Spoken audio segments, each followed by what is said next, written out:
Today we're going to talk about trade-offs and performance, which are basically aspects of the same thing. Trade-offs occur when you have more than one possibility that fulfills all the objectives or all the requirements for the system. And incidentally, if you can only see one possibility, you should beware. That probably means that it's the first idea you had and the brilliance of it is blinding you to other possibilities. But let us assume that you do have more than one, perhaps several possible designs. How do you choose between them? When we talked about system requirements in an earlier video, we said that there was one requirement that was not a constraint, something that, Bob, you called performance. What do you mean by performance? Are you using the word in a special sense? Yes, exactly that. It's something, some one thing that allows you to choose between different possibilities. It has to be one thing because if it were several factors, you'd have to choose which factor was the most important. At the same time, if there are a number of possible factors, we call them nice to haves back there, then you need some way of bringing them all together so there isn't a conflict of opinion about what makes a particular system best. So Bob, it's not simply a matter of choosing the one that goes faster, like a high-performance car. Actually, when we talk about high-performance car, we can mean a number of things. We can mean the one with the best top speed, or the one that goes from 0 to 60 fastest, or the one that goes round a corner best. Yeah. All of those things are part of it, and I guess if we think about it further in these ecologically aware days, it might also mean one that does the best miles per gallon, or any of the other things. So what we're talking about here are personal preferences. Yes. Yeah, so there are things that we're getting into the nice to haves, as you've already expressed it. And we definitely said no-nos to nice to haves in the requirements spec. Yes, because what requirements tell you is what the system must have. Yeah. And what we're now talking about is when you've got something that fulfills those must-haves, how does your customer select your system over anybody else's? So the nice to haves do have a part to play, but they have a part to play in this magic word that I'm using, performance. And we've got to find some way of fitting those all together so that when the customer sees it, he says, that's the one I must have. So what we're talking about is what it is that makes your customer choose your system design against your competitor, which is all right if there is one single factor that makes things better. But more often than not, there are going to be multiple nice-to-have things, and now you have to make a compromise, or what in engineering terms we would call a trade-off. But you need to be able to tell how one improvement in this factor trades off against another improvement elsewhere. So somehow, you have to combine these different factors into one single total score that tells you what is best. And this is the thing that I'm calling performance. Actually, there are two sorts of possibilities when we think there are different designs that meet the requirements. One is that we have some variable in our design that if we change it will make one of the nice-to-haves better, but make some other nice-to-have worse. Here's an example from a recent study I was involved in this case concerning the design of an interplanetary spacecraft driven by an ion motor. In this case, if we design for a higher initial acceleration, the amount of propellant we use gets smaller, but the size of the electrical power plant we need gets larger. This is normally what people mean when they talk about trade-offs, balancing one factor against another. In this case, what we're trying to do is fairly obvious. We're looking to minimise the total mass of power plant and propellant together, but it could be more complex than that. We might want to keep the spacecraft mass small, but also keep the costs down, and those two things might not work together. A second possibility is that you're faced with a row of different designs, again all meeting the hard requirements, and you have to choose between them. Like being faced with having to make a choice between a row of washing machines in a showroom, all looking identical, but each having a number of secondary features. This is not so much a trade-off, but making a choice. Often trade-offs are a formal part of the requirement generation or the system design process, and they must be handled in a way that the person paying for it will accept. So here is a step-by-step guide as to how to do them in a way that ensures the results will be acceptable at the end of the day. The first thing to do before you even start a trade-off is to agree with everyone involved on what nice-to-haves the trade-off is going to consider. We will call these parameters, and how important each one of the parameters is compared to the others. We will call this weighting. So we may consider that mass and power consumption and reliability are the three things that we would like to get the best we can, are nice-to-haves. Mass and power we think are equally important, and reliability as important as both those put together. So the weighting would be 25%, 25% and 50%. A common problem is selecting two parameters that either interact or are essentially the same thing. For example, looking for an aircraft with the lowest drag and the aircraft with the best fuel economy would not be good practice, as drag is a component of fuel economy. Anyway, get all these parameters agreed before you start. In my experience, when customers disagree with a trade-off result, they nearly always question the choice of parameters or the weighting. So it's a good idea to confirm these in writing before doing the work to avoid this trap. Notice also that the selection of both the parameters and the weighting is entirely subjective. Anyway, once we have agreed, we now have what essentially Bob has defined as the single figure performance value. It is the score that comes out of the trade-off. That is the sum of all the parameter scores after the weighting factors are applied. Then we come to the trade-off itself. This should be done in 4 steps. Step 1 is to identify all the candidates or options. The key at this stage is to be as inclusive as possible. Customers like this. It looks as if every option has been explored, and it covers their proverbial backs against any later criticism. Include options that may seem not to work. This is for the record. We're going to get rid of them very soon, and it's better to have put them in and explained why you have dismissed them rather than have to defend your trade-off later for leaving the candidate out. It also pays to include the way out options, the left field options. It makes you look adventurous and open-minded, and again, you're going to get rid of them very soon, so it will not cause any further embarrassment. And just occasionally, one of these may turn out to be your best option when you look at them in more detail. Then we come to step 2, which is reject the options that cannot meet the requirements or are by some obvious logic always going to be inferior to some of the other options. This may seem obvious, but it's surprisingly how often this step is forgotten. It's a particularly silly omission because when examining each option in detail, this can take a considerable amount of time and work. So eliminating objects at this stage makes the final trade-off simpler, as that final detail comparison is only between realistic options.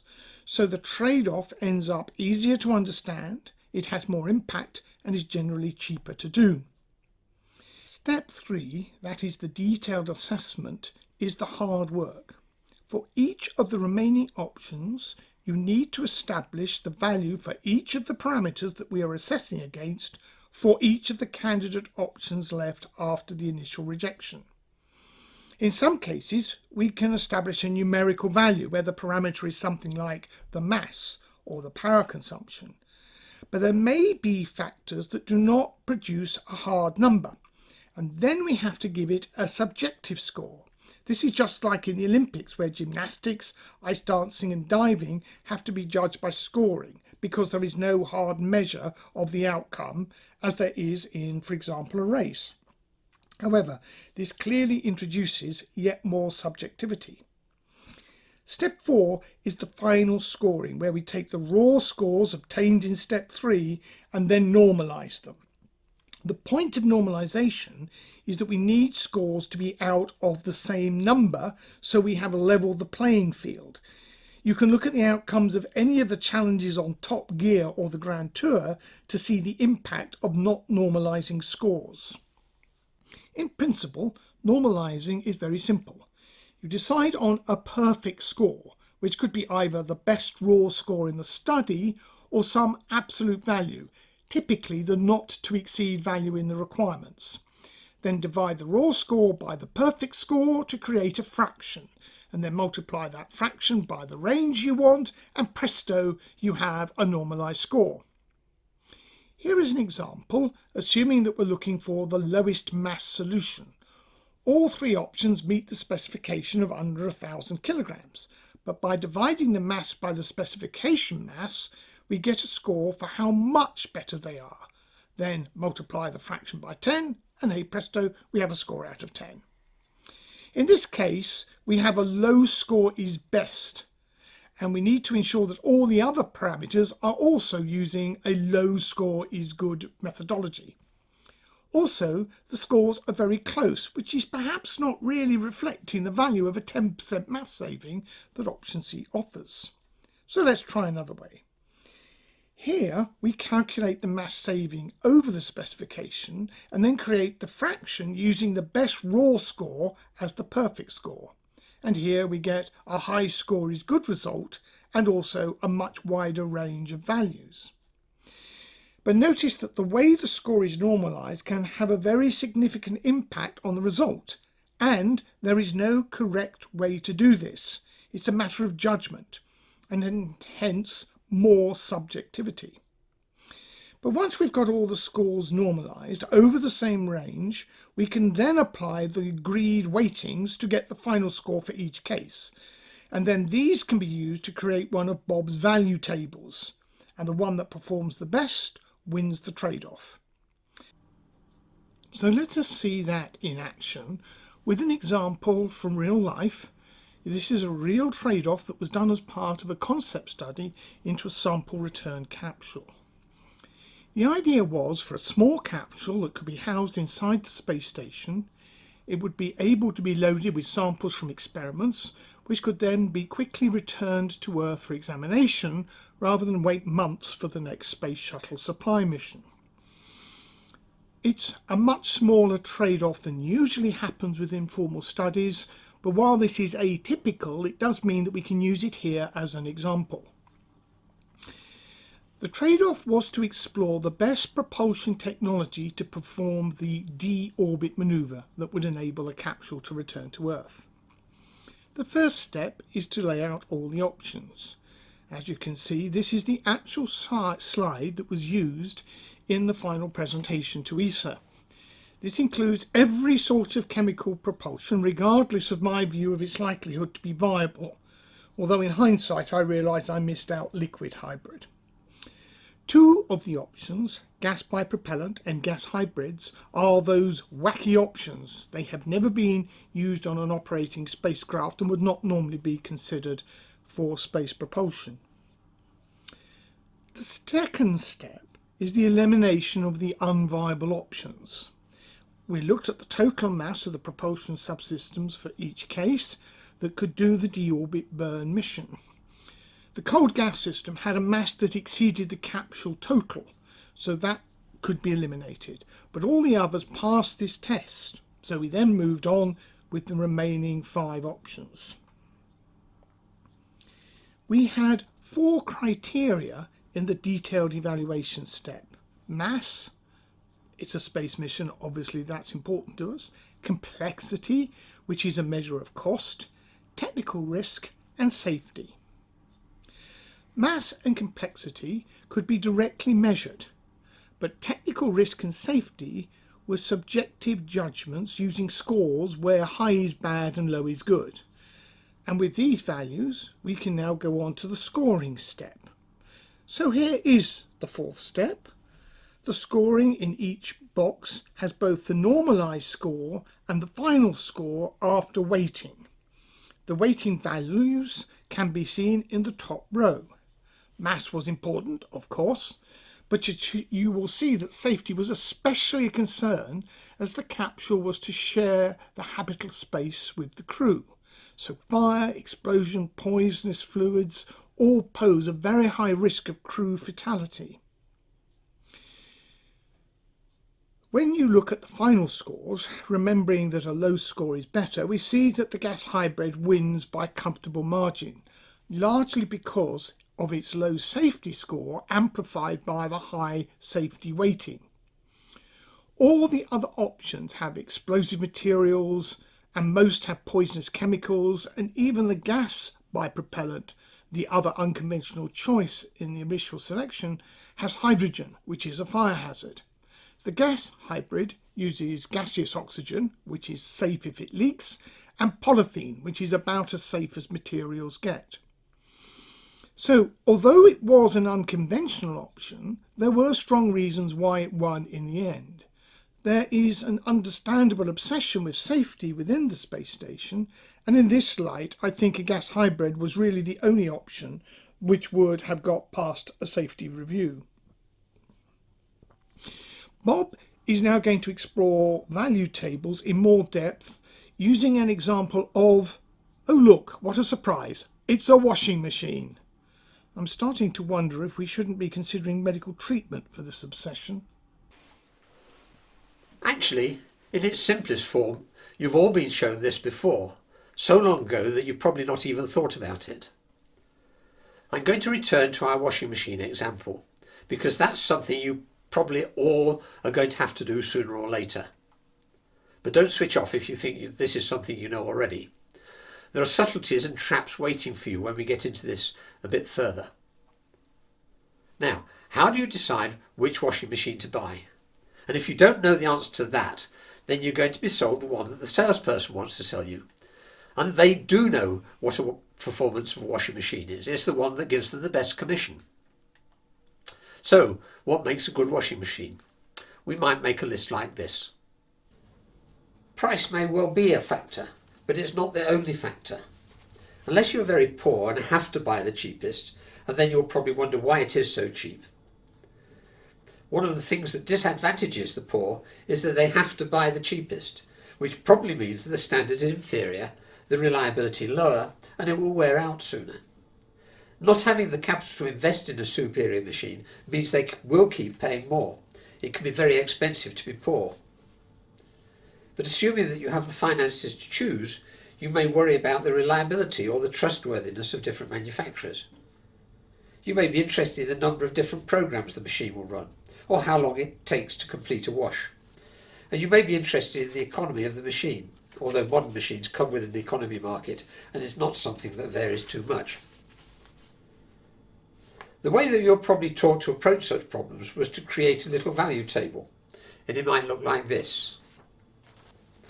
On the left-hand side, we list all the factors that will affect our decision. Let's call those attributes. And across the top, we put all the different options. And then in each box of the matrix, we put either a plus, meaning a positive factor for that machine, or a minus, indicating a factor against that machine, or a zero, meaning that we're neutral. We might even put a double plus in the box if we think this is a very favourable characteristic. And then we add up all the plus points, take away all the minus points and compare the totals. In this case, the table says that option 3 is the best. This is simple and easy to do, but it's also crude and approximate. It's also highly subjective. A plus in the reliability box means that we think that the machine has better than average reliability. But can we make a distinction between reliable and really reliable? And how much more will we be prepared to pay for a really reliable machine? In the case of a washing machine, we probably don't have a good data on all the relevant attributes of the different machines, things like reliability and economy.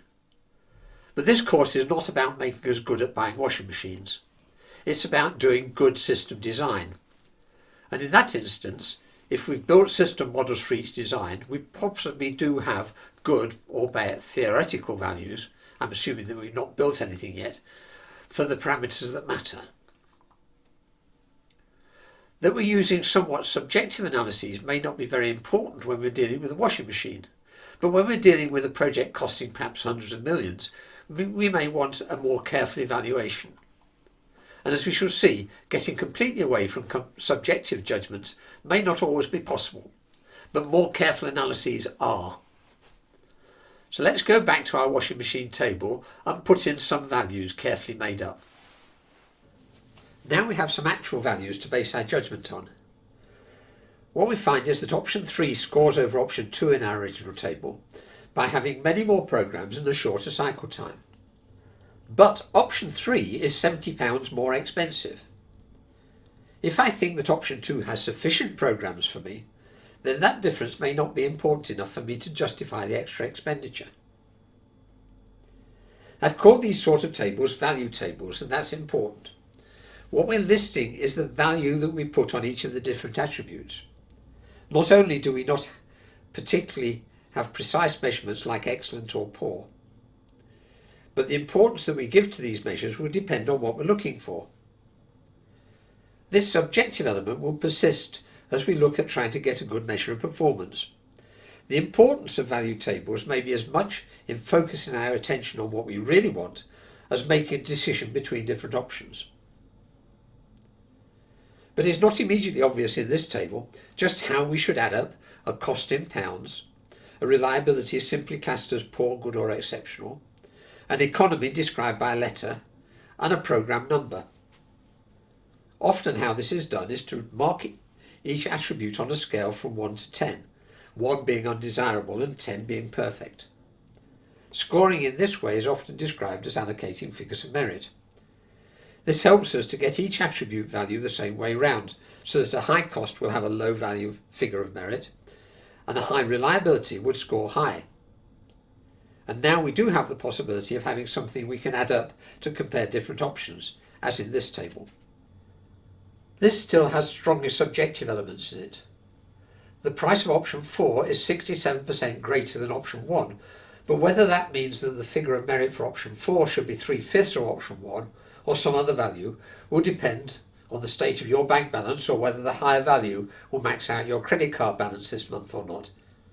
I think in this case we'll assume that the answer not is appropriate. So while we can add up the scores for each option and compare them, we're still assuming that each attribute is of equal importance. It's interesting to note that the differences between the different options have now got a lot smaller than in our original list, and also that the best option has now moved from option 3 to option 1, largely as a consequence of the price. Maybe the bank balance situation is of significant importance here. But assuming that each attribute factor is not equally important, the way that we normally deal with this is to give each attribute a weighting, reflecting the relative importance that we give to each. This could be just our judgment, but we might get a better value by selecting one attribute, possibly the cost here, and asking the question, how much would I be prepared to pay for an improvement in each other attribute by whatever the unit of change might be? In this case, we might go back to the table of actual values and suggest that we might be prepared to pay £100 to move the reliability from average to excellent, £50 to move the economy from B to A, £10 to move the number of programs from 4 to 6, and £10 to reduce the cycle time by 10 minutes. What we've said here is that we consider reliability twice as important as economy, and both significantly more important than the number of programs or cycle time. Remember that in the non-negotiable requirements, we might have put absolute limits on any of these factors. In the previous table, each point change in cost is worth about £20, so we can use our weighting with our scaled attribute values and get a table like this. This table better represents the relative values of the different attributes and the priority or weight we give to each of those attributes. Option 1 now appears to be a clear winner. However, there is still subjective judgment in the result.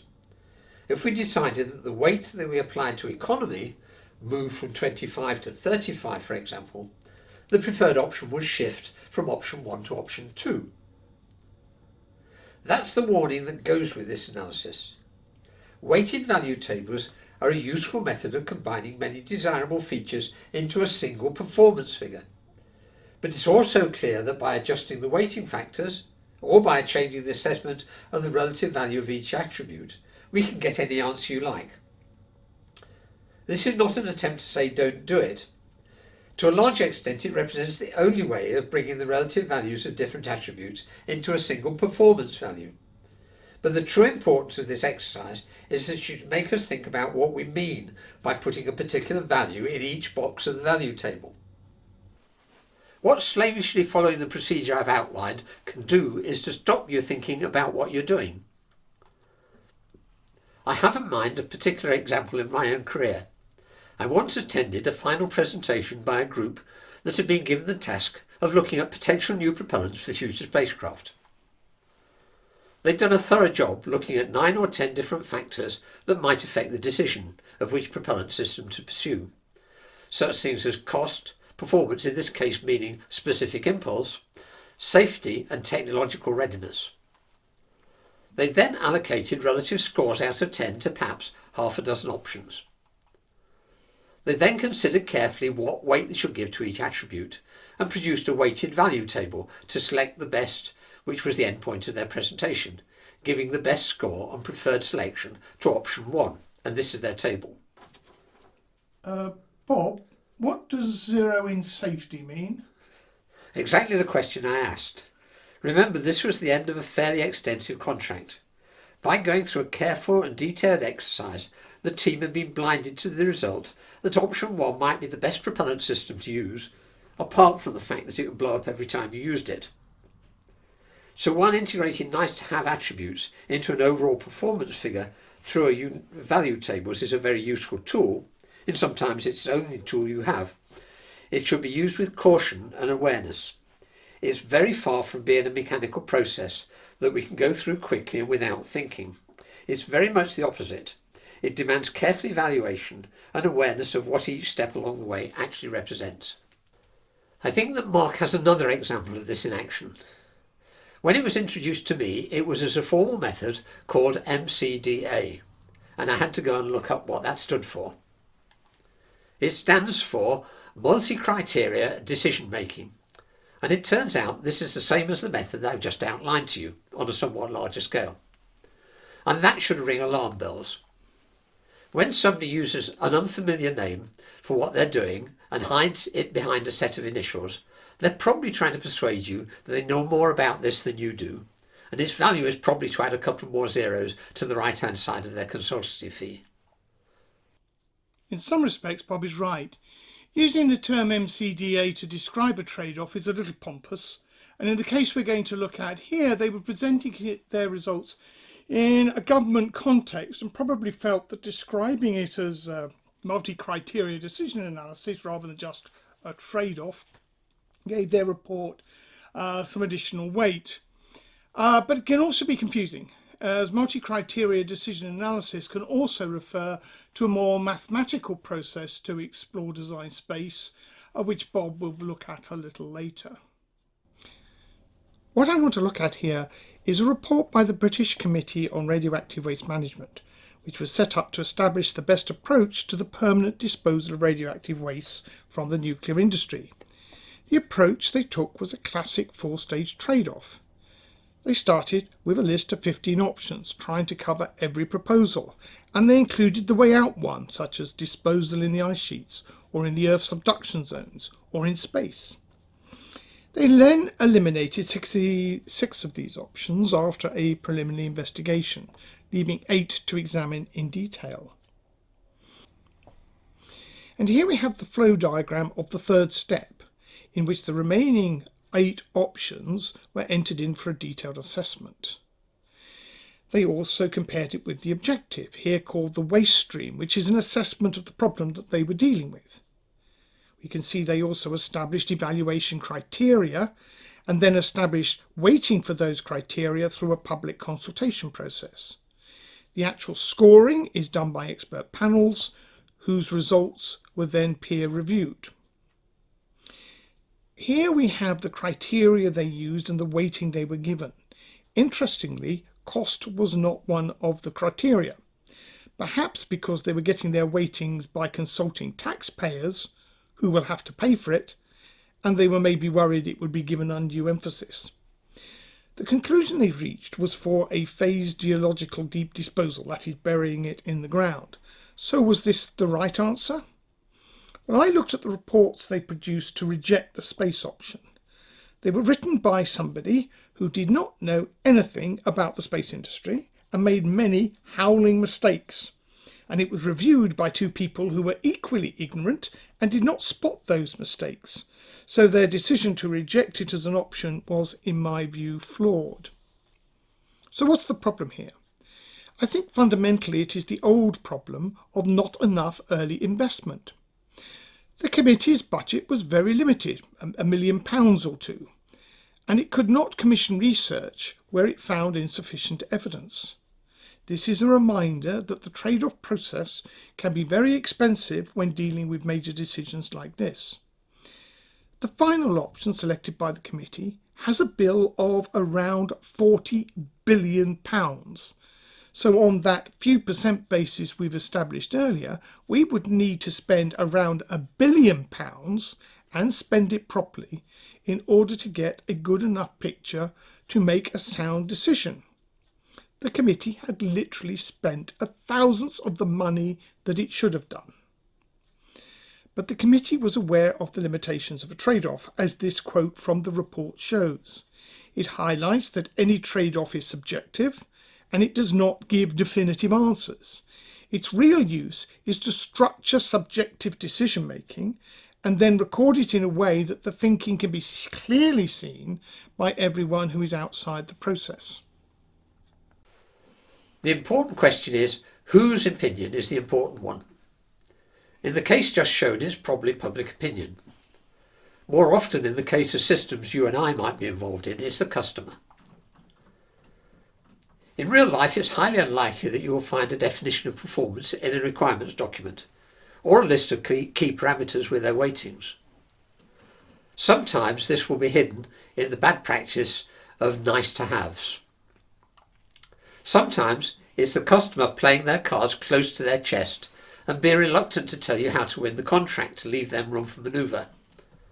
And sometimes it will be in the form of less precise criteria for evaluating proposals. Nevertheless, definition of performance is something important to winning the job. There is one methodology around which does quite a lot to bridging this gap. It goes under the name of Quality Function Deployment, or QFD, sometimes also known as the House of Quality. Don't let the name confuse you. The method was invented by Mr. Yogi Akeo of the Mitsubishi Heavy Industries Kobe shipyard in 1972, and the name is an approximate translation of the Japanese Hinshitsu Kinno Tenkai. It is described as a method for developing a design quality aimed at satisfying the customer and then translating the customer's demands into design targets and major quality assurance points to be used throughout the production phase. I'm going to call it QFD here. Its importance is that it brings together the customer, or their representative in sales, and engineering. At the heart of QFD is this diagram. Drawn this way, you can see why it's been called the House of Quality. The roof represents an attempt to identify synergies or crossovers between different engineering solutions. But more important is the value matrix in the middle. A value table exactly in the form we talked about earlier, except that now the customer or sales representatives define what the customer needs, the qualities they require from the product, while the engineering department defines the possibilities. The true value of QFD is to bring customer or sales and engineering round the same table and engage in a dialogue. All these processes that we've discussed so far have a very high level of subjectivity to them.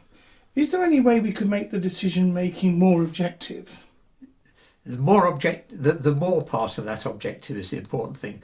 But it was to this end that people started to introduce cost effectiveness as a way of choosing between different systems. So let's go back to our washing machine example. What we're really looking for, once we have a number of options, all of which meet our mandatory requirements, is value for money. Remember that one of our mandatory requirements might be that it should cost less than, say, £400, but once we satisfy that, then what we want to know is which is the best buy. Now go back to that list of attributes and think about them a bit further. Reliability, for example, is actually a cost. The more often it breaks down, the more often we have to call out the repair engineer, and probably the sooner we have to invest in a new machine. So instead of just thinking about the upfront cost that we pay in the showroom, we perhaps ought to think about the total cost of ownership. Economy might also be reduced to the cost of electricity and water that need to run it. Even the length of the wash cycle can be seen as having a cost of my time waiting for the expletive deleted thing to finish so that I can get on with something else. Obviously, the first cost we're concerned with is what we're going to have to pay in the showroom. Unless we're very unlucky, we will not expect to have to cover repair bills very quickly. But there are accountancy approaches that allow us to equate money that we have to invest now with money that we're not going to have to spend until later, things like repair bills that might happen at random times and we might cover by product insurance. I do not expect that you would use these methods on anything as simple as a washing machine, though you're probably doing an unconscious variation of this exercise in your value table evaluation. But in a major project with millions invested, these accounting sums become relevant. And we might need to know whether our customer is interested in the immediate spend, or the life cycle cost, or some other budgetary factor in the way that they get their finance. The point is, in our example, that having reduced all the other factors to cost, the only value factor that we're left with is the number of programs that the machine will run. And at this point, we have a problem with our example. We could probably agree that in the case of the number of programs that a washing machine might run, more is not inevitably better, although the advertising department may sometimes seem to think so. And so dividing the number of programs by the total cost of ownership is probably not going to give us the best estimate of performance. But in many other instances, a value scale may be more apparent. If we're considering a scientific interplanetary spacecraft, for example, we might quantify its value in terms of the number of instrument months of useful information, of observation that it's likely to be able to carry out, and then dividing that by the cost of the mission to make a choice. So a cost-effectiveness approach allows us to swallow up many of the possible nice-to-have factors into some form of estimate of costs, and then to compare that to the value of the system providing in its various options. Which is all very well if we could define some single factor as value. But what happens when we're left with two or more possible attributes that contribute value rather than creating cost? And the answer to that is that we're led back to some sort of value table for the synthesis. That also answers the question of how do we do a trade-off when the problem is not selecting between a number of discrete different options, but when there's a continuous trade-off between two or more key performance parameters. As we change some controlling value in the design, or the system model if that's what you're doing, what the value table does is to define the performance of a system as a sum of a series of products of each key performance parameter. So, if there is a continuous trade-off, once we have defined the weightings for each key performance attribute, we can calculate this for any instance, and performance defined in this way becomes the thing we're trying to maximise. It therefore appears that all these approaches to making a choice between different design options depends on adding up weighted values for the different factors which may make a particular design better, even in the case of cost effectiveness. And this leads on to my final surprise, which doesn't tell us what the optimum design will be, but it tells us where to look. I'm going to introduce you now to a bit of maths called linear programming. It has nothing to do with computers, it was invented before they ever existed. But it's useful in this case. In each design concept there will be constraints set by the requirements. There will also be parameters that we can change, in my terms blue numbers, which affect the relationship between the various subsystems and hence the performance, and I mean performance here, of the system as a whole. And I said that each requirement cuts off half the universe of possibilities that we can use and drives up the cost. We can think of each of the design parameters that we can change as dimensions within a multi-dimensional design space, and the requirements are setting up barriers within that space that limit the volume in which we can manoeuvre. This may be a bit difficult to visualise, so I'm going to simplify the problem into 2 dimensions. The result works in as many dimensions as you like, but here we're going to be just 2, which I've labelled on this chart as M and B. Now we can set up requirements as no-go areas on this chart. Parameter v, for instance, may have an upper limit beyond which you cannot go. There may be a similar limit on parameter m, and there may be limits that involve both factors. For instance, that m cannot be greater than 25% of b. It should look like this. It's even possible to have more complex relationships limiting the scope of the design. And if we keep adding no-go areas, we eventually wind up with a space which represents our possible region to manoeuvre in. If there is no such space at the end, it means that we have too many conflicting requirements and the design is not possible. Now, the way that we've been defining performance has been as a weighted sum of the different interesting variables. We call this a linear equation, and it might look like this. It says that m is twice as important as b in defining the performance of this system. And if we choose a particular value for p, then it represents a straight line across the chart as we've shown.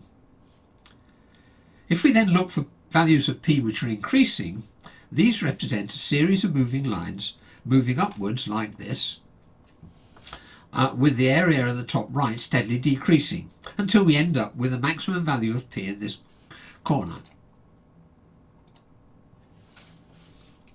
And there is a surprise. As long as we define the performance as a linear sum of this sort, and the design space does not have any strange intrusions into it, then the best performance is always going to be at the extreme corner of the design space somewhere, and not somewhere in the middle as we might have supposed. Bob, I think we should perhaps make it clearer as to when you do trade-offs, and I think there's two circumstances that have different scenarios on when you do them. So let's start with the one that probably you and I know best, which is when there's a single customer, a space agency or a DoD. They're controlling the requirement specification. Now, here, this is the point where you must avoid the requirement specification having nice to haves within it. Yes. Yeah.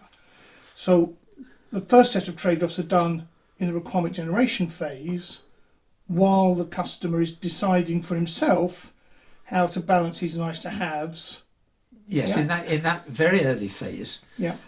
it's very useful. In fact, I say it's one of the ways of winning the contract, is to look at the possibilities, to discuss possibilities with the customer, Yeah. and to find out which makes him happiest. Yes. That's the first thing to say, is that in normal circumstances, the customers don't go away and do it all by themselves. No. They'll be giving studies out to the potential contractors and getting their feedback on it. And you get to talk to the customer in the bidding process to find out more what they need.